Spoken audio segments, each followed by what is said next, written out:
Greetings. I want to give a bit of background to the 4-page sermon. This is the sermon form that you will use for your first sermon in this course. The 4-page sermon is a form that comes originally from the writings of Paul Scott Wilson, who was my main advisor when I did my PhD in homiletics.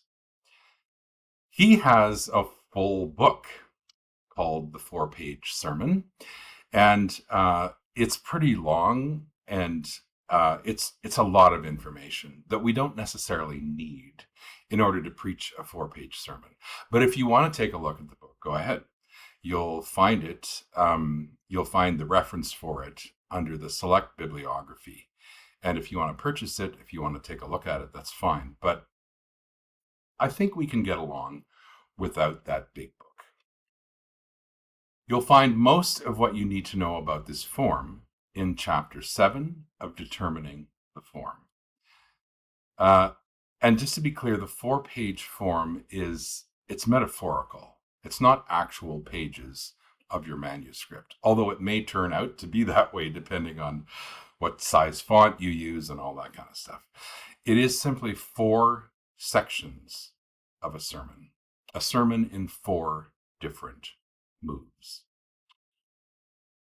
Paul Wilson wrote about and detailed this form, but in a lot of ways he did not create it. He was drawing on something that he saw and heard and then refined it. There are lots of models of preaching throughout time that sound a lot like what he is doing in the 4 pages. Indeed, some African American traditions use a form that's very similar to this. It starts with the trouble in the text and moves to an analogous trouble in the world that we're having right now. Then it goes back to the text and looks at grace, the good news in the text. What is Jesus or the Holy Spirit or God doing here? And then moves to grace in the world. What can we say about what's happening today? And venture a risk to say God seems to be moving in this way in the world today. Some years ago, my preaching students and I went to St. James African Methodist Episcopal Church here in Elkhart. We went there for Sunday worship. My students were already studying the 4-page sermon, and when they heard Reverend Jennifer Tinsley preach, and she's an amazing preacher, they started whispering as she was speaking, oh, that's page 1. And then another student in a few minutes said, oh, we're in page 2 now. And then page 3 and page 4. They recognized the 4-page sermon. I didn't get to talk with Reverend Tinsley after the service, but a few weeks later, she was on campus for an event. And we started talking, and somewhere in that conversation, I just said, I really appreciated your 4-page sermon. And she looked a little flustered and responded, 4-page what? She didn't know about this form as the 4-page form. She just knew how she preached.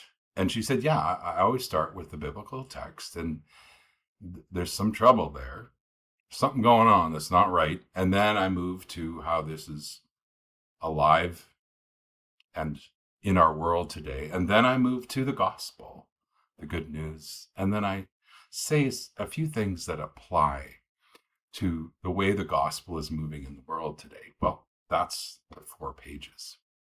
So again, Paul Wilson didn't invent this. It's out there.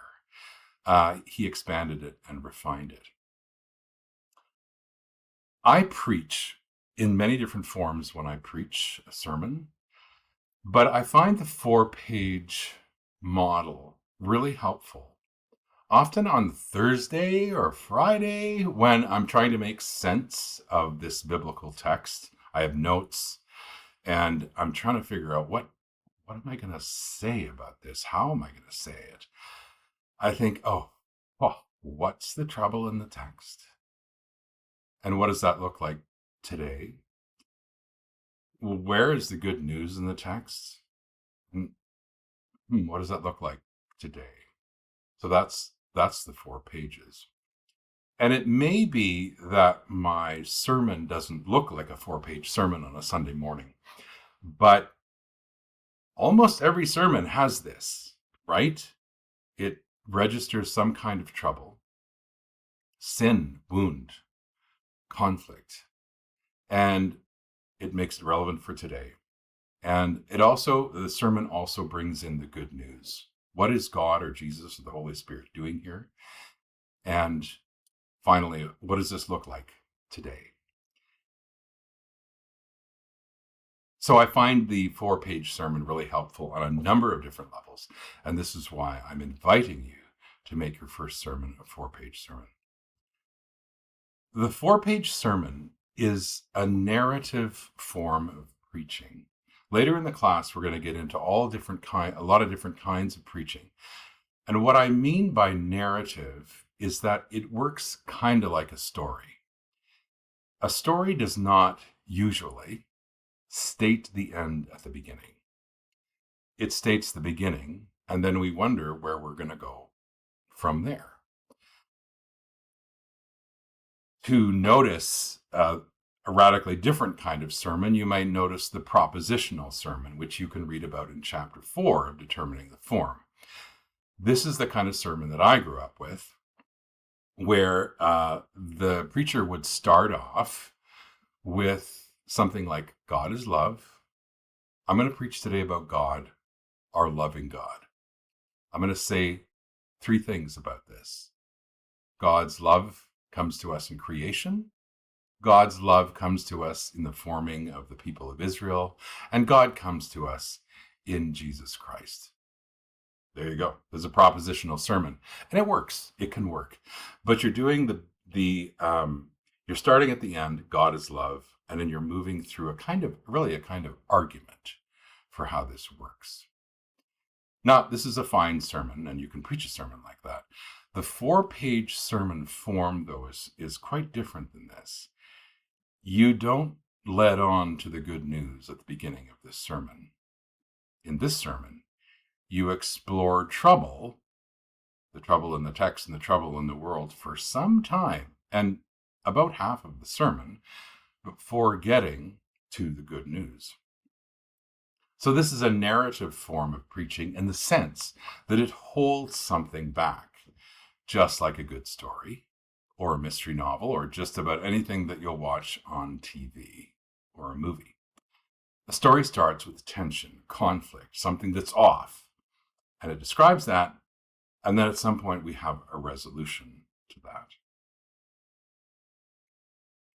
So most of the time in a 4-page sermon, especially when you're working with a narrative text, page 1 is only going to discuss the very first part of the biblical story, and page 3 takes us to the moment where Jesus or God or the Holy Spirit does something that frees or liberates or heals.